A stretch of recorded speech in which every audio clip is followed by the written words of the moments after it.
evening, everybody. It's Sunday, 30th of October, and I'm feeling suitably refreshed because over in the UK our clocks went back by an hour last night and I got an extra hour of sleep. Or an extra hour of the kids waking us up an hour earlier, so an extra hour less sleep. But it's Sunday, back at work tomorrow, yay. So a couple of drams just to try and cheer myself up. Continuing our alphabetical run of Speyside whiskies is this one. Another Drinks by the Dram donation by Chris and Lindsay Cook. Thank you very much, the pair of you.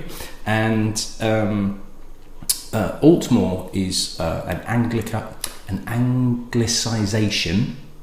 Basically, it's Scottish Gaelic that's been kind of Englished up. So whereas the other day we had Aultmore, which meant burn of milk, Aultmore is sort of an anglicisation of Aultmore, so Alltmhor. So its meaning is big or great burn, or kind of like small river.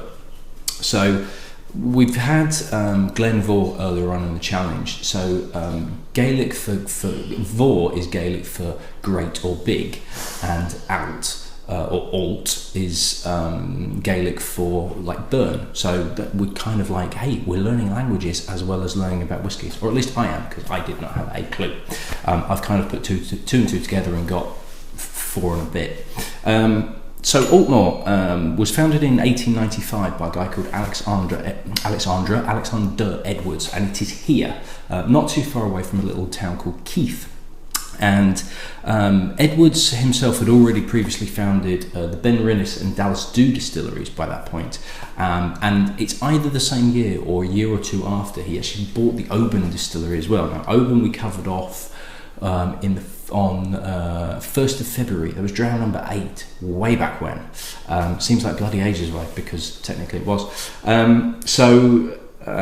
It was sort of the late 1800s was quite a boom for whiskey. It was becoming really, really popular. Now there was a set of brothers called the Pattison brothers, who it's a bit weird. It's like you read about the Pattison brothers, and it's almost like kind of it could translate across to Lehman Brothers and bankers' bonuses and everything like that. They took advantage of the whiskey industry becoming really popular and just went for it and got loads of money, were selling loads of whiskey, and you could quite easily do like a Martin Scorsese rags to riches to rags story. It would be like another 3-hour long movie, but it would be set in late 1800s Scotland as opposed to 1970s New York or something like that. Because they basically they got too big for the boots, and everything was based on credit, and they had a really good business, but they started to live really lavishly and were spending money willy-nilly, and because it was all on credit, when the creditors started coming back, it just fell apart, and the whole thing, they got taken to court, there was fraud, there was embezzlement, there was all sorts of stuff, and it's well worth checking out. I've not really dealt into it that much, but it was 1898, and it's known as the Pattison crash, where it did impact quite a few distilleries who were quite heavily tied in supplying the Pattison brothers for their Pattison whiskey, and it really did affect a number of smaller suppliers and distilleries actually closed. Others were hit quite badly. Aultmore was one. And also around that time, it didn't help that there was sort of an overall demand. What had happened was basically in France, in sort of brandy producing areas, so kind of cognac and all around there, they were being hit by phylloxera, which is a kind of like a disease that hits grapes, and it really knocked back supplies of brandy. And whiskey basically filled the hole, and it really took off. Now brandy managed to get itself back up and running, and what was also happening was Irish whiskey and American whiskey was starting to come through about that time as well. So competition from various sides was all of a sudden starting to hit Scotch as well as the Pattison crash, and it was just a whole kind of house of cards came tumbling down. So the turn of the century, you've got obviously like lead up to the world wars, you've got recessions, depressions going left, right and centre, you've got a fall in whiskey demand, and it was difficult, really difficult. So Aultmore struggled on, to be honest, and it was eventually bought by John Dewar and Sons in 1923. So Dewar, big brand, really big blend, and kind of kept it afloat. Now, there's a kind of a kerfuffle of ownership. Then it became part of Distillers Companies Limited, DCL in 1925. That eventually became United Distillers Ventures, which became Diageo.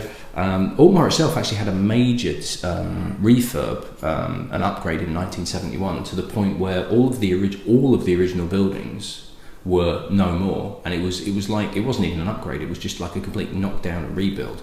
But it's still, it's not like it's a new distillery. And in 1998, it eventually was bought by Bacardi. Yeah, this is a brand new one because there we go. It was bought by Bacardi, who at that time were also owning Dewar's. So it had been bought by Dewar's, then gone to DCL. Dewar's was doing its own thing, got bought by Bacardi eventually, and it came back into the fold.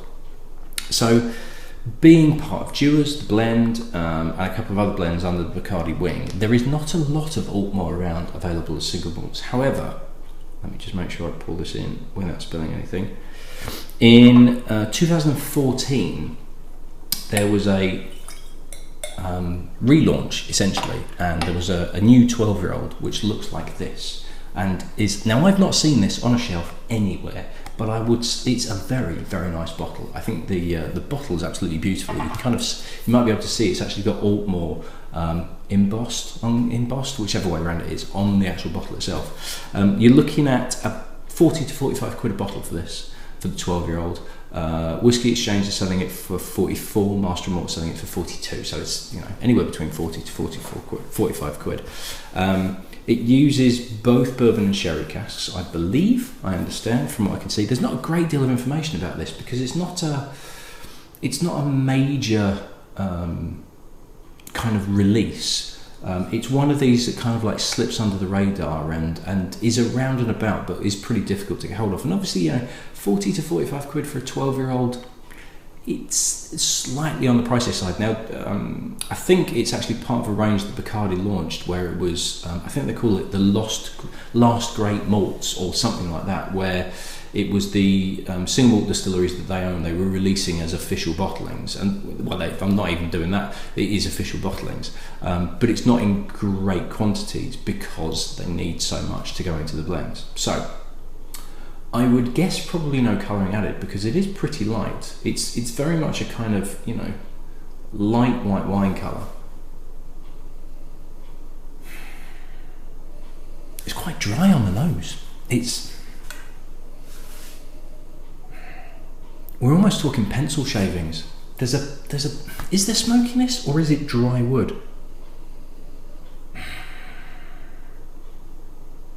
It's strange, it really is quite dry. It's kind of slightly earthy, very, very slightly smoky, but it's a dry smokiness. It's not bonfire, it's not peat, it's not iodine, anything like that.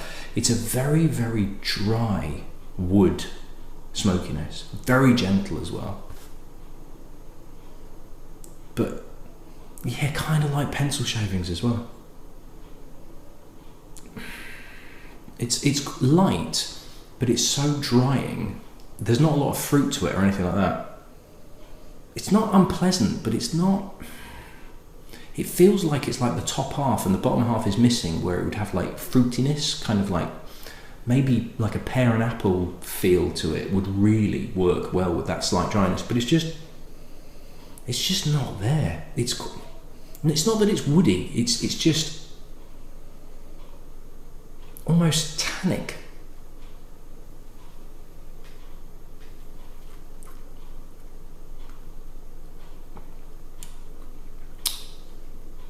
But there on the palate is the fruitiness.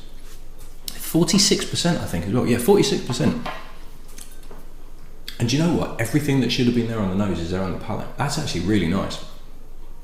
There is fruitiness there, and it's apple and pear, and the slightly higher alcohol percentage to 46%. It does taste like it's 46% as well. It's got a nice heat to it, and a very nice kind of and I'm going to use the word crisp because this is one of your whiskies that you've donated to me, there is a lovely prickle around the mouth as well. It really sparkles, and it's that slightly higher alcohol percentage, but it works really well with the flavours that are whiskey. But it's pear and apple, not quite tropical fruit, but not far off, kind of melony almost. There is a slight sugary sweetness to it as well, but it's not cloying. But it works. It works with the fruitiness. It's not so. It's not as on the nose. It smells like it's going to be slightly, almost like it's over oaked, almost as though there's too much wood influence, and you're expecting it to have this dryness. As with a couple of the miniatures that I've had before, where it's lost slightly too much. So the oh god, what was it I had the other day? Where the Aberlour, where you had all that fruitiness and the flavours that Aberlour gives you, but because the miniature was slightly old and it just turned slightly, I think because of loss, there was this underlying woodiness, this dry woodiness, and the nose on the Aultmore smells like it's going to have that on the palate, and it doesn't, fortunately, because if it did, that dryness that's on the nose, I don't think would do it any favours in the flavour.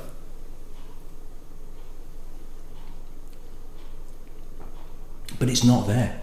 It's light, it's delicate, it's fruity, but it's really nice light fruitiness. There's a lovely sweetness to it, which I really like and works really well. There is a little oakiness, but it actually counterbalances everything. So everything works, everything's married, everything's balanced. It's dancing on the tongue because it's quite light, but it flows. That's really pleasant. I think it might be too light for some people. I think some drinkers might try this and go, I'm not really getting anything out of it. And you could drink this quickly and it would just bypass you. You need to give this just a bit of time in the mouth to let those flavours come through. I honestly think if you took a quick sip of this, if somebody gave you a shot of this and you went, well, it's all right, but I'm not really getting much. It needs a little bit of dedication just to kind of discover the flavours that are in there.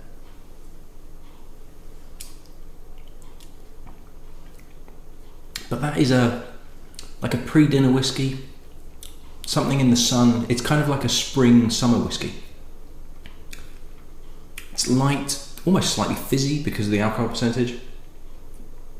But that is not too shabby at all. For the price, yeah, I think it's all right. I think if you kind of think, basically work along the lines of a 10 to 12 year old, entry level Scotch single malt from a distillery that's named rather than a supermarket own label, you are looking at 35, 40, 45 quid in all honesty, because prices are going up. So as an entry level single malt, that's a very good advert for what the rest of Aultmore can do. I think there's a 17 and a 21 year old, not 100% certain, but I would be very interested to see what those older versions are like, whether they get even more fruits or whether they just tail off a bit if it's slightly overaged. But as an introduction to Aultmore as a whiskey distillery, I think that is a very, very good advert for what they do. Very, very pleasant indeed. Right, quick rinse out and then we'll crack on with something pretty special actually. I'll see you in the next one. Cheers.